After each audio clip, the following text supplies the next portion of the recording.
Happy Thursday, everybody. Welcome into an all-new episode of the Pack a Day Podcast. I'm your host, Andy Herman. You can follow me on Twitter at Andy Herman NFL. You can find the podcast at Pack a Day Podcast. You are absolutely wonderful humans for being here and joining me today. Thank you so much for that. This is your first time here. I hope you enjoy it. If not, get the hat. I'm just kidding. Appreciate you checking it out. Got a great show lined up for you today. We are going to be talking about potential first-round wide receivers for the Green Bay Packers. This is always an interesting topic from a variety of different viewpoints of why has Green Bay not done this in the past? Are they allergic to drafting wide receivers in the first round? Will they not do it? Is this something that is against their philosophy? We'll get into all of that today. Before we get there, not much news and notes really to discuss, other than the fact that just one small piece that the NFL has changed the Hard Knocks guidelines, and theoretically, the Packers could be on Hard Knocks this year, and really anytime almost probably moving forward. So that is a interesting aspect. Remember, they have in-season Hard Knocks as well. So they could be maybe the NFC North is chosen, I should say, as the division that gets picked this year for the in-season Hard Knocks. If they are chosen for that, then they can't be in the off-season one. But there could be a real opportunity that the Packers are the team that's chosen for Hard Knocks this season. I don't know what the likelihood of that is. I'm sure they would love to have Green Bay involved. Now, Green Bay's hosting the draft. I don't know if they're trying to spread this out in a variety of different ways. So Green Bay is hosting the draft and some other teams on Hard Knocks, and then in season is going to be a different division. And if they just kind of make it so that there's not a bunch of stuff just with one team, it's not like the draft being in Green Bay is really Packers centric. The Packers are hosting it, but there's not anything additional Packers-y towards it other than it being held right next to Lambeau Field. So I don't know. That's going to be interesting. As far as whether or not that's a good thing or a bad thing, I tend to believe it's probably not an ideal thing. I don't think it changes things all that much. It adds a little bit of maybe drama, some cameras, and there's just a different connotation that comes along with that. I don't know that teams are really going to learn all that much about Green Bay. I'm sure Green Bay is going to be pretty tight-lipped with it. There's a real chance. There's a real chance that Green Bay is just a very boring team to have on Hard Knocks. I am sure they would spice it up as much as possible. Matt would definitely, I'm sure, have his moments. Goody, and obviously there's the transition going on of presidents. I don't know that it would be the most entertaining team in the world. I would be willing to bet you the NFL is really going to hope that Jair Alexander sticks around because he would be probably a star in Green Bay for Hard Knocks if he is still on the team. But yeah, I think it's probably not an ideal thing. I don't think it really changes the, crux of the season in any real way or anything like that. But there is the real chance now that Green Bay could be on Hard Knocks. So that is something to keep an eye out for, whether you want them to be on Hard Knocks, whether you don't want them to be. That is your own prerogative. I would probably rather they not be on it. But from a content standpoint, from a, real, pull the curtain back a little bit standpoint, I certainly wouldn't hate that. But I think the less and the fewer distractions that you can have around the team, the better. And I think sometimes that can cause a little bit of a distraction. So I'd probably vote against it, but to each their own, I guess. But let's get into our main topic for today. And that is the topic of, could Green Bay finally be in the market for a first round wide receiver? The last one, of course, was Javon Walker many, many moons ago. And one of the questions that I get from time to time, and one of the things that's often talked about is this just part of Green Bay's philosophy that they do not believe in drafting wide receivers in round one? And to some extent, you'd have to look at it and be like, well, it has to be. This has been a long time now. You've had Aaron Rodgers and Brett Favre and Jordan Love, and the last one you drafted was Javon Walker in the early 2000s. That is a long period of time to not draft a wide receiver in round one. You almost would draft one by accident in that period of time, but Green Bay has not. So clearly there's some sort of overarching philosophy. I think the answer is probably somewhere in the middle. I do not believe that they would not, take a wide receiver if they were the best player available on the board. I wholeheartedly believe that they wanted one of Justin Jefferson or Brandon Ayuk in 2020 when they ultimately took and traded up for Jordan Love in that draft. I believe that they wanted a wide receiver in that draft. I think that was their goal. You could say, well, then why didn't they take T. Higgins? T. Higgins is not a Packers-y type wide receiver, very low relative athletic score. The next one probably would have been Michael Pittman, who went picks later, kind of an early mid-second round guy. My guess is that Jordan was the last first round pick on their board at that standpoint. They traded up to get him, but I think they really wanted Ayuk or Jefferson. It just did not work out that way. I'm sure they would have accepted, CeeDee Lamb, some of the others that were in that draft as well, but those were long gone. Jefferson and Ayuk were kind of the last two that were really in that conversation. They both go. Green Bay goes up, trades for Jordan Love. The rest is history. But I don't think that they are allergic to it, against it, anything like that. I think in the right situation or scenario, they would clearly take a wide receiver. I do believe, and we talk about this every single offseason, that they have a hierarchy of what they're looking for in the draft. They love premium position players. And you can make an argument to them is maybe wide receiver is not a premium position for them. Now, they'll go outside of that from time to time. They've drafted a safety like Clinton Dix and Darnell Savage. They've drafted some other players like Jordy. They traded back. Jordy was still their first player selected in that draft. He wasn't a first rounder, but he was their first selection in that draft. They had a first rounder. They traded down into the second and drafted Jordy early on in that draft. But more often than not, they're looking for quarterbacks, offensive linemen, defensive tackle, defensive end, and corner. Those are the premium positions that they tend to value a little bit more. And when they're stacking their board, positional value is going to be a piece of that. It does seem to some extent that as they're stacking their board, and if like just for example, let's take positional need out of it, right? That if you had a defensive end with a 7.5 grade and a wide receiver with a 7.5 grade, the defensive end would go ahead of the wide receiver in that scenario. The corner might go ahead, the quarterback might go ahead, the offensive tackle might go ahead. And then maybe you get into the where wide receiver would rank in. But as you stack that board, and when you have grades that are equal, you're looking at then positional needs and just positional value. Those are the things that get sort of, as you get clusters of people, how you kind of differentiate between the players that are a little bit higher, a little bit lower on your board. And I do think that there's maybe some extent that Green Bay has wide receiver a little bit lower on that positional value totem pole, for better or worse. But I don't think there's anything, and Goody was asked about this recently and said no, that they would absolutely consider taking wide receivers in the first round, that it's been more happenstance than anything else that they haven't been able to select one. So I do not believe that this is something that they would avoid. And I think they would consider wide receiver just like any other position if it were the right fit, right player for the right reasons. That's, I think, number one. I don't think that there's any sort of issue there. Number two is, does Green Bay need a first round wide receiver? Take the players that are available aside. We'll go over that in just a moment. The clear answer is yes. We've talked about it all offseason. Corner, wide receiver, pass rush, offensive line. Those were the four positions of some sort of real legitimate need. Corner, Nate Hobbs. Defensive end, nothing yet. Wide receiver, McCole Hardman, which is basically nothing at this point. Nice value free agent signing, but doesn't change the calculus of what you're looking for at that position. Offensive line, Aaron Banks. So wide receiver and pass rush are those two positions that they haven't really addressed yet. And you look at it both now and in the future, and you can easily make the case that wide receiver is still a need right now, something that you want to continue to address, and as you look forward into free agency in 2026 and beyond. So this is absolutely a position where they could look at first round wide receiver and say, hey, this actually makes some sense this year from a need standpoint to go in this direction. The state of the wide receiver room, the first thing that you have to take into consideration is Christian Watson's injury. He is likely to be out until week 13, 14, somewhere in that range, maybe week 12 if he works his way back sooner. But even when he comes back, what kind of workload can he do?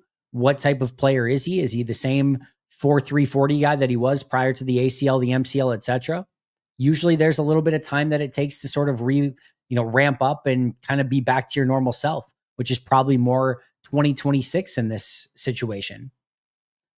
So if I'm looking at it from Green Bay standpoint, I'm basically taking Christian Watson and saying, maybe I get 5 weeks of about 20 snaps per week, maybe 100 snaps total. And I'm not counting on him to be this big time impact player. If I get it, great, but I'm not going to count on it. I'm going to go into the offseason saying, hey, I'm going to need to replace Christian Watson this upcoming season. After Watson, you have three sort of established wide receivers. And Your viewpoint of these three wide receivers may be all over the place, dependent upon if you have some level of hope and believe that they can continue to develop, or if you're just like, you know what, some of these I don't have any appetite for anymore. That's your call. But there are three wide receivers that are going to have a legitimate role on this team, and we know that for some or in some real way. Dontavian Wicks, Jaden Reed, and Romeo Doubs. Those are your three primary wide receivers as we sit here right now. Doubs, outside possession wide receiver. Wicks, outside inside guy. Good separator, poor hands, and misses out on some big plays from time to time. Jaden Reed, playmaker, slot guy, gadget guy, also struggled with his hands this past year. That's your three core wide receivers right now. You have probably McCole Hardman and Bo Melton that are probably fighting for a spot, kind of as that backup slot gadgety wide receiver, special teams guy. Now, McCole Hardman is going to have the advantage there from a special team standpoint. Melton doesn't really do any returning or anything like that. So Hardman has a little bit of a leg up, but Melton's a very talented wide receiver. I think it's going to be probably an issue to kind of keep both of those guys. So I think they're probably competing against each other. Then you have Malik Heath, who's going to make a run at a roster spot for the third consecutive year. And then Julian Hicks, Cornelius Johnson, and Tulu Griffin as flyer players that if you get anything out of it, it would be just a bonus, right? But you're not expecting anything. That's the state of the wide receiver room. And as we've talked about all offseason, playmaker, deep threat, those are things that you could really use within this offense just to add a little bit of a different element than maybe Reed, Wicks, or Doubs currently brings to the table at that wide receiver position. Now, what Green Bay does not need at wide receiver, which I think is an important piece of this, is a slot gadget, just non-outside wide receiver. I'll put it that way. This is one of the hard parts and why sometimes you see some of these slot wide receivers go a little bit later in the draft. When once you get one of those that's sort of established, you kind of only have room for one on the field at a time. Now, if you're in four wide receiver sets, you can go slot, you can do some bunch stuff, but especially in Matt LaFleur's offense, there's kind of only room for that one guy, which is why you don't see a ton of Bo Melton and Jaden Reed together on the field at the same time. You see a little bit, but it's usually not very often. You usually want kind of that deep threat, possession wide receiver, slot gadget guy. And with Jaden Reed, that slot gadget guy is kind of taken. They've really not played Reed on the outside at all. That is his role. And then you add on top of that, McCole Hardman, Bo Melton, both slot guys. Hardman would be more in that slot gadget guy sort of realm. We talked about it being more like a Tyler Ervin type signing when they picked him up. He's in that sort of same vein. Again, Bo Melton sort of in that same vein. You play Dontavian Wicks in the slot as well. That's another player that's going to play in the slot. When Watson's back, he can play some in the slot. Kraft and Musgrave can go in the slot. Like, you don't really have any need, desire, or anything for any more slot wide receivers. You're sort of set, especially just with Reed and Wicks. Like, those guys are good slot receivers. So you don't really need that. You don't necessarily need a possession type wide receiver. You have that in Doubs. Watson is a little bit of that when he comes back. Dontavian Wicks can be a little bit of that. Malik Heath can be that. You don't necessarily need that either. What you need is an outside wide receiver that has the ability to win deep or just be a great outside wide receiver. You would take either of those things. So as we go through the list of potential wide receivers, keep that in mind. They don't need another slot guy. That's something that is probably completely off the table for Green Bay in the first day, in probably first 2 days of the draft. That's not the type of wide receiver they're looking for. What Green Bay does need, as I mentioned, is speed on the outside, playmaking, and the ability to win down the field. That's what you're looking for. So those are your needs and not needs at wide receiver. As you also look ahead to 2026, we mentioned this briefly, but it's worth noting Romeo Doubs, Christian Watson, both unrestricted free agents. Malik Heath and Bo Melton, as we just talked about, are not guaranteed anything. McCole Hardman will be an unrestricted free agent. So you look ahead to 2026 right now, and the only wide receivers that you can say with a level of confidence will be on the team in a year are Dontavian Wicks and Jaden Reed. So this is a position that you're not just looking at in 2025, but there could be some legitimate needs to develop a wide receiver so that they're ready to go in 2026 with Reed and with Dontavian Wicks as well. So the easy piece of this is that there are 5 wide receivers that are considered to be possibilities in round 1. There's not really anyone else. And sometimes a player can sneak in. There's nobody outside of these five in Daniel Jeremiah's top 50 prospects at wide receiver. So if you're going to draft a wide receiver in round one, it is almost assuredly going to be one of these five players: Travis Hunter, Matthew Golden, Emeka Egbuka, Tet McMillan, and Luther Burden III. Those are your five. Those are your five wide receivers that you could consider taking in round one. We can narrow this down even more because we know Travis Hunter isn't going to be anywhere near pick 23. He's going to be probably a top 3 guy, at worst a top 5, in an insane world, a top 10 guy, but he's going top 5. So we can take him off the board for Green Bay as we have this discussion today. So 4 guys: Golden, Egbuka, McMillan, and Burden. Those 4 are who we're going to break down today. No other receivers in the top 50. Travis Hunter out of the equation. 4 wide receivers that could make sense. As we kind of look at what Green Bay looks at wide receiver and sort of try to narrow this down, here's the usual thresholds that they look at. This is per the Green Bay Draft Guide in 2024. Make sure you check it out in 2025 as well. And they do an unbelievable job. Ross Uglum, Jacob Morley, Jacob Westendorf, those guys just do unbelievable work. It's an absolute must-have draft guide. The wide receiver thresholds, this is per, again, the 2024 version: 5'11", 195, a 4.57 40-yard dash, a 7.08 3-cone or better, and they also look at productivity at the position.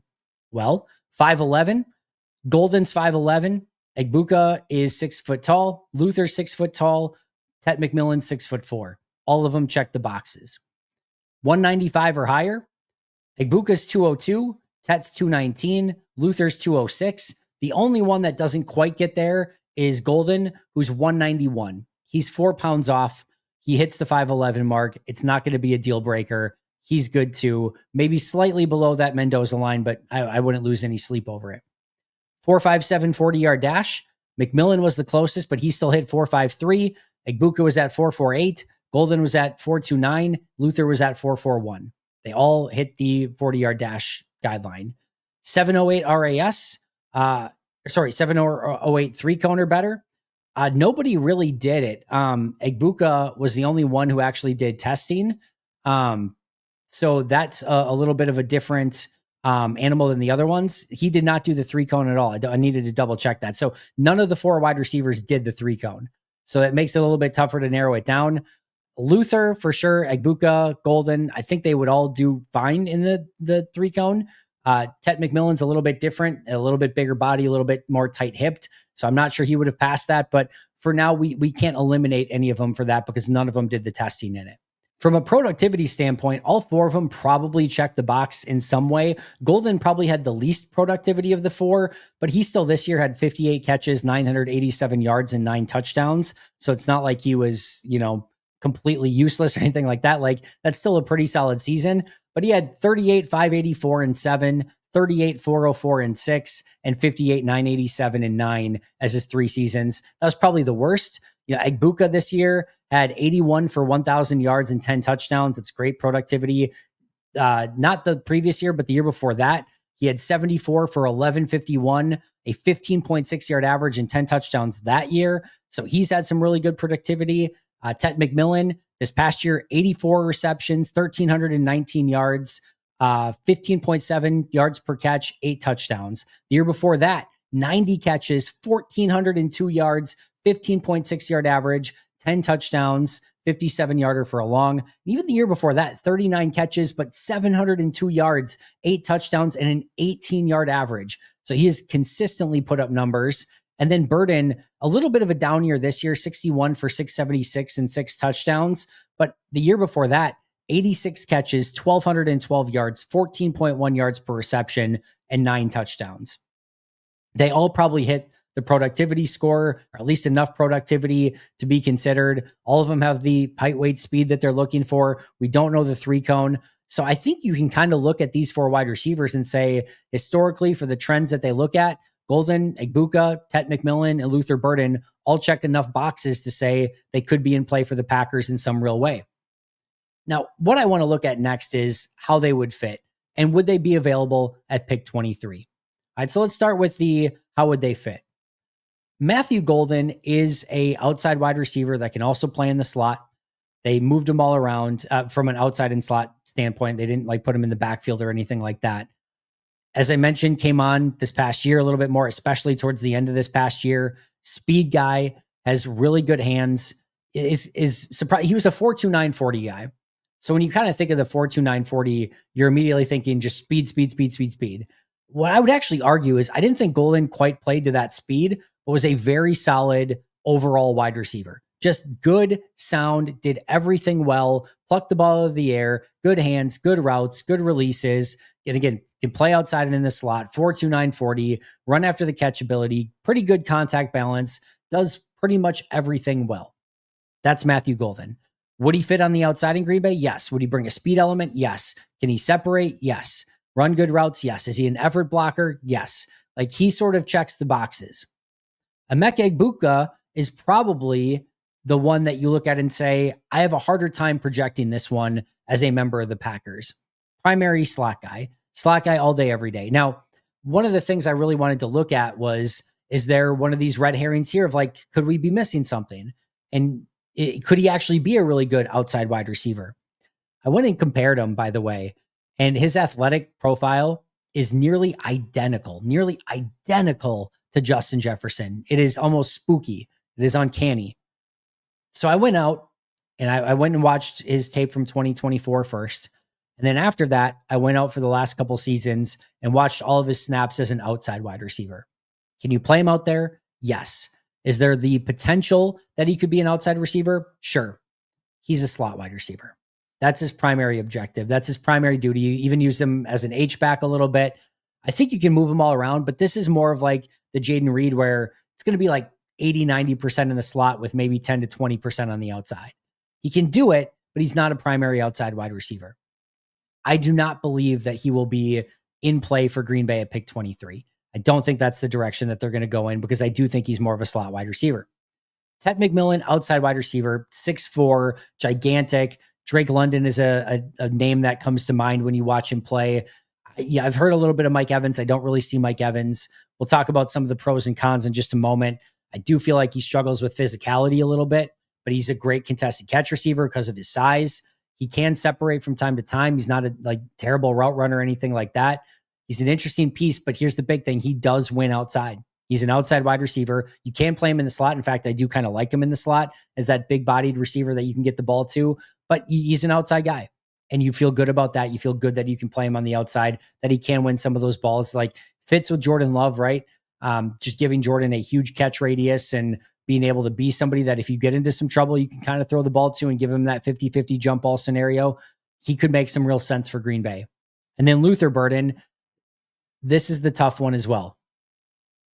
You go out on Daniel Jeremiah's page and says, Luther Burden is a dynamic slot receiver or something like that. If that's the case, we talked about it's probably a non-starter. I watch Luther Burden and I believe he can be a do-it-all wide receiver. I'll just spoil it now. He was my favorite wide receiver in this draft. We'll take Travis Hunter out of this for the moment because that's a different animal altogether. But of this group, and yeah, I'm assuming there's not going to be anyone probably later in the draft that I like more. I loved Luther Burden. The name that came to mind, this is before I read, I always do my own notes first, every single time. That's why this is a painstaking process for me. I will not read anything about a player until I've had the opportunity to watch him first. The name that kept coming to mind for me as I was watching this player, Luther Burden, was Stephon Diggs. Over and over and over, I saw Stephon Diggs. And as I get to the end of it, I'm thinking, maybe that's a little too rich. Maybe that's too much. Maybe it's not quite Stephon Diggs. And then I go and read Daniel Jeremiah's breakdown. Player that he reminds him of, Stephon Diggs. There's some real Stephon Diggs to his game, outside, inside. There's an artistry to his game as well. I love Luther Burden. I think you can line him up everywhere, outside, slot, gadget. They put him in the backfield. Now, it's probably still a little bit less than ideal because I do think he's a very good slot wide receiver. And again, Jaden Reed is sort of occupying that space. Wicks can play there, etc. But I do believe he has the ability to play on the outside predominantly, and I don't have any concern over that either. So I think he could still be in play there as well. But I would probably take Egbuka off the board. and say it's probably not the guy that kind of makes the most sense. And then Burden, you have to make that determination of, is he a slot guy? And if so, you might take him off as well. And I think Golden and McMillan would be the two that you would consider in that scenario. But what about, are they actually going to be there? I went and pulled up 4 random mock drafts. First one I looked at, Tet was gone at 12. Golden was gone at 18. Burden went 31. Egbuka went 39. So they would have had the opportunity to draft Burden and Egbuka in that scenario. Tet and Golden would have been gone. And the next one I looked at, Tet was gone at 12 again. Golden was gone at 18. Egbuka went at 25, and Burden was not in the first round mock. So once again, Egbuka and Burden were there. Golden and Tet were gone. Next one, Tet at 18. Golden at 20. Egbuka at 32. Burden was not drafted in the first round. So Egbuka and Burden in that situation. And then the other one I looked at, Golden went 12. McMillan went 18. Burden and Egbuka did not go in the first round. As of right now, it seems that Egbuka and Burden would be there. It seems like Golden and McMillan will be gone. That's not a foregone conclusion either. Never quite know. Sometimes a player falls. And McMillan is the really tough read here as to whether or not he could be available in round 1 and as to whether or not, Green Bay would have the appetite for taking him at 23. It's worth noting that Goody went and watched McMillan at his pro day and made sure that he was there to watch him. I think he's such a unique player that he's a player that you want to get a real bird's eye view on to see what he looks like in person and if he can be that guy, because he's such an interesting prospect. But to me, there's a real chance McMillan and Golden are gone. Burden and Egbuka are there. Don't think they'll take Egbuka. Does that leave Luther Burden? Is 23 a little bit too rich? For me, it is not. In fact, I'm going to have probably a higher grade than that. But then the big question becomes, do you view him as a slot guy? And if so, again, it's a non-starter. So you could end up in a scenario where McMillan and Golden, the two kind of outside wide receivers, are gone. Egbuka doesn't fit what they're looking for because he's a slot wide receiver. And you have to make the determination, is Golden good enough to pick at 23? Sorry, is Burden good enough to pick at 23? And, do you view him as an outside wide receiver? If so, then he would be the one that's in play. As far as my rankings, I have Burden number 1, Golden 2, McMillan 3, Egbuka 4.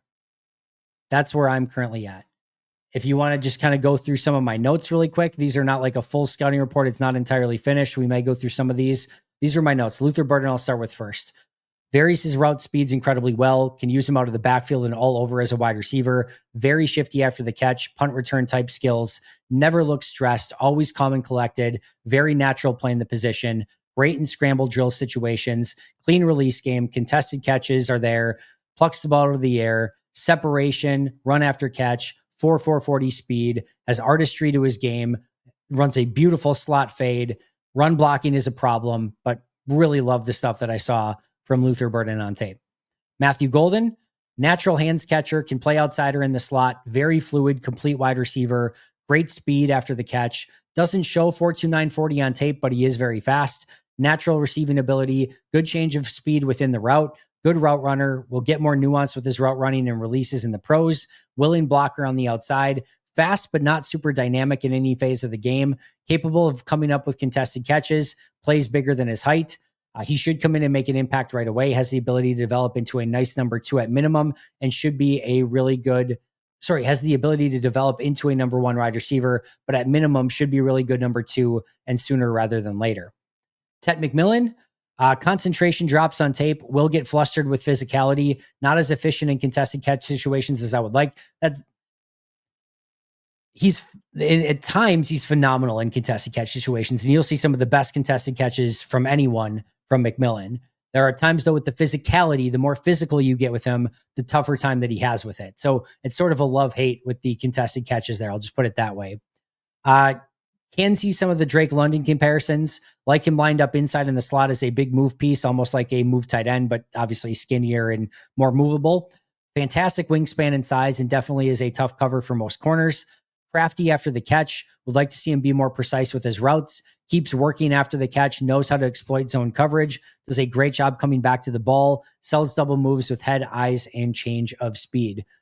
That was McMillan. And then Egbuka, slot wide receiver, also used a little bit in almost an H-back role, used outside sparingly, lots of schemed up plays, tough to tell releases, route running with the way that they utilized him at Ohio State.